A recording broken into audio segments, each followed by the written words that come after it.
ಕ್ಷೇತ್ರದ ವೈ.ಎ. ನಾರಾಯಣಸ್ವಾಮಿ ಅವರು ತಮ್ಮ ಸಾಧನಾ ಸಮಾವೇಶ ಅಂತ ಹೇಳ್ಬಿಟ್ಟು ಇದರಲ್ಲಿ ಸಿರಾದಲ್ಲಿ ನಡೆಸ್ತಾ ಒಂದು ಹೇಳಿಕೆಯನ್ನು ಕೊಟ್ಟಿದ್ದಾರೆ. ನನಗೆ ನೀವು 20 ವರ್ಷ ಆಶೀರ್ವಾದ ಮಾಡಿದ್ದೀರಾ. 20 ವರ್ಷದಲ್ಲಿ ನಾನು ಯಾವುದೇ ಹಗರಣವನ್ನು ಮಾಡದಂಗೆ ಬಹಳ ಕ್ಲೀನಾಗಿ, ಸೊ ಯಾವುದೇ ವಿವಾದಗಳಿಗೆ ಸಿಗದೆ ಕ್ಲೀನಾಗಿ 20 ವರ್ಷ ನಾನು ಅಧಿಕಾರವನ್ನು ನಡೆಸಿದ್ದೀನಿ ಅಂತ ಹೇಳ್ಬಿಟ್ಟು ಅಧಿಕಾರದಲ್ಲಿದ್ದೀನಿ. ಮತ್ತೆ ಇನ್ನೊಂದು 6 ವರ್ಷ ನನಗೆ ಅವಕಾಶವನ್ನು ನೀಡಿಕೊಡಿ, ಮತ್ತೊಮ್ಮೆ ನನಗೆ ಅವಕಾಶ ನೀಡಿ, ಸೊ ನಾನು ಯಾವುದೇ ವಿವಾದಕ್ಕೆ ಒಳಗಾಗೋದಿಲ್ಲ ಅಂತ ಮಾತನ್ನು ಹೇಳಿದರು. ಸೊ ಇಡೀ ಶಿಕ್ಷಕ ವರ್ಗ ನೋವಿನಲ್ಲಿರುವಾಗ, ಅತ್ಯಂತ ಹೆಚ್ಚು ನೋವಿನಲ್ಲಿರುವಾಗ, ಸೊ ಇವ್ರು ಮಾತ್ರ ಆರಾಮಾಗಿ ಯಾವುದೇ ವಿವಾದಗಳಿಗೆ ಒಳಗಾಗದಂಗೆ ಆರಾಮಾಗಿ ಇರೋಕ್ಕೋಸ್ಕರನೇ ನಾವು ಇವ್ರಿಗೆ ಅಧಿಕಾರವನ್ನು ಕೊಟ್ಟದ್ದ ಅನ್ನೋದು ನನ್ನ ಪ್ರಶ್ನೆ. ಯಾಕೆ ಈ ಮಾತನ್ನು ಹೇಳ್ತಾ ಇದ್ದೀನಿ ಅಂತಂದ್ರೆ, ಇಡೀ ರಾಜ್ಯದಲ್ಲಿ ಈಗ ಕಾರ್ಯನಿರ್ವಹಿಸ್ತಾ ಇರೋರು ಶಿಕ್ಷಕರು ಒಟ್ಟು 4,80,000 ಅಷ್ಟು ಶಿಕ್ಷಕರು ಇದ್ದಾರೆ. ಹತ್ತತ್ರ 5 ಲಕ್ಷ ಇದ್ದಾರೆ. ಎಲ್ಲ ಸೇರ್ಕೊಂಡು ಅನುದಾನಿತ, ಅನುದಾನ ರಹಿತ ಮತ್ತೆ ಸರ್ಕಾರಿ ಶಾಲಾ ಕಾಲೇಜು ಎಲ್ಲರೂ ಸೇರ್ಕೊಂಡು ಸುಮಾರು 4,80,000 ಜನ ಶಿಕ್ಷಕರು ಕೆಲಸ ಮಾಡ್ತಾರೆ.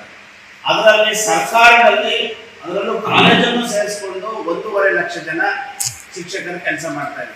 ರಿಮೈನಿಂಗ್ 3 ಲಕ್ಷಕ್ಕೂ ಹೆಚ್ಚು ಶಿಕ್ಷಕರು ಕೆಲಸ ನಿರ್ವಹಿಸ್ತಾ ಇರೋದು ಖಾಸಗಿ ಶಾಲಾ ಕಾಲೇಜುಗಳು ಮತ್ತೆ ಸರ್ಕಾರದಲ್ಲೂ ಕೂಡ ಪಾರ್ಟ್ ಟೈಮ್ ಕೆಲಸ ಮಾಡ್ತಾರೆ ಶಿಕ್ಷಕರು ಕೂಡ ಇದ್ದಾರೆ. ಸೊ ಅವರು ಅತ್ಯಂತ ನೋವಿನಲ್ಲಿದ್ದಾರೆ. ಮತ್ತೆ ಸರ್ಕಾರ ಕೆಲಸ ಮಾಡೋರು ಕೂಡ ಆತಂಕ ಮತ್ತೆ ನೋವಿನಲ್ಲಿದ್ದಾರೆ.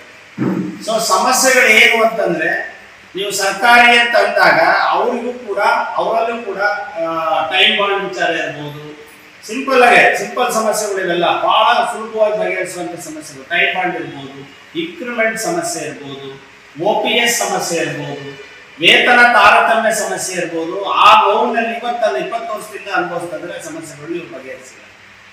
ಇನ್ನು ಉಳಿದಂತೆ ಅವ್ರದ್ದು ಇನ್ನೊಂದು ಸಮಸ್ಯೆನ ನಾವು ಇವತ್ತು ದಿನನಿತ್ಯ ಕಾಣ್ತಾ ಇದೀವಿ. ಅವ್ರ ಎಲೆಕ್ಷನ್ ಡ್ಯೂಟಿಗಳಿಗೆ ಪರೀಕ್ಷೆ ಟೈಮ್ನಲ್ಲಿ ಹಾಕೊಂಡು ಈ ಕಡೆ ಪಾಠ ಮಾಡಕ್ಕೂ ಆಗಲ್ಲ, ಈ ಕಡೆ ಮಕ್ಕಳು ತಯಾರು ಮಾಡಕ್ಕೂ ಆಗಲ್ಲ, ಪರೀಕ್ಷೆ ನಡೆಸಕ್ಕೂ ಆಗಲ್ಲ, ಈ ಕಡೆ BLO ಕೆಲಸ ಮಾಡುವಂತಹ ಸಂಕಷ್ಟದ ಪರಿಸ್ಥಿತಿಯಲ್ಲಿ ಅವ್ರು ಇರ್ತಾರೆ. ಸೊ ಇದು ಸರ್ಕಾರಿ ಶಾಲೆ ಆದ್ರೆ, ಅನುದಾನಿತ ಶಾಲೆಗೆ ಬಂದ್ರೆ ಅವರೇ ದುಡಿದು 10 ವರ್ಷ 20 ವರ್ಷ ಮಕ್ಕಳಿಗೆ ವಿದ್ಯಾಭ್ಯಾಸವನ್ನು ನೀಡಿದಂತಹ, ಪುಕ್ಕಟ ವಿದ್ಯಾಭ್ಯಾಸ ನೀಡಿರುವಂತಹ ಕಾಲ್ಪನಿಕ ವೇತನ ಸುಪ್ರೀಂ ಕೋರ್ಟ್ ಆದೇಶ ಮಾಡಿದೆ. ಇವರು 20 ವರ್ಷದಿಂದ ಅವ್ರಿಗೆ ಕಾಲ್ಪನಿಕ ವೇತನ ಕೊಡ್ಸಕ್ಕೆ ಇವತ್ತಿನವರೆಗೂ ಆಗಿದೆ. ಸೊ ಏನ್ ಕೆಲಸ ಮಾಡಿದ್ದಾರೆ ಇವರು?